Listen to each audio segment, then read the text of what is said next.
but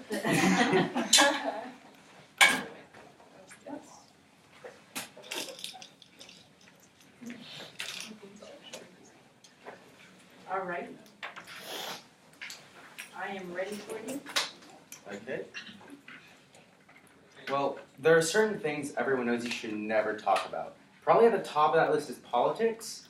So let's talk about politics, or more specifically, the current impeachment process. Now, whether or not you think the president should be impeached, you have to admit this is a major historical event for the United States. This is only the third one we've ever had, and that's pretty interesting. And because of that, I've been following it since the beginning, really, and I've noticed something.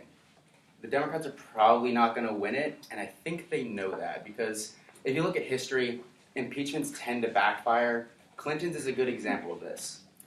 During his impeachment, his approval rating was rather consistent throughout the entire affair, and even at the end of it, his approval rating was higher than the beginning of his presidency. Now, Nixon's didn't go as well, obviously. His approval rating plummeted immediately, and it went so bad that he had to resign on his own. But Trump, so far, his approval rating has been consistent. It's been a lot more similar to Clinton's. So data seems to show that he's probably going to survive this. And even if his approval rating was terrible, the Republicans have a 53 to 47 majority in the Senate, 53 to 45 if you don't include the two independents.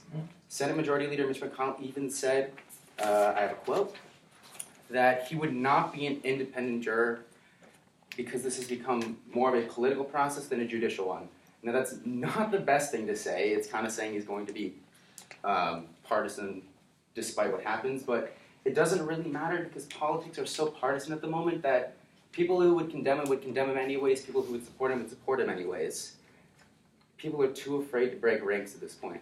But if this was so clear why the Democrats go through with this, now, there is something they can still gain from this, more long-term and more important, and that's the independent vote. They could gain it by showing that they're willing to follow through on their campaign promises, they have party unity, and that they'll go against impossible odds to do what they think is right. And if they get that independent vote, they can win the next election. Now, it could also backfire like it did with Clinton because it could show that they're trying to go against impossible odds when they could be doing something else, and it's also increased Republican unity. But at the moment, no one really knows where the independent vote's going to land. So short term, Republicans are going to win the impeachment. Unless something incredibly insane happens, that's probably going to be what happens. Now, that doesn't mean this is a total loss for Democrats, though. If they win that independent vote, Trump is out of office anyways.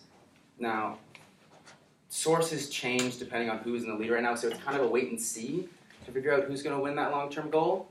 But if there's one thing you're looking out for at the end of this impeachment, let it be where that independent vote lands, because that determines the next 4 years of American leadership. Thank you.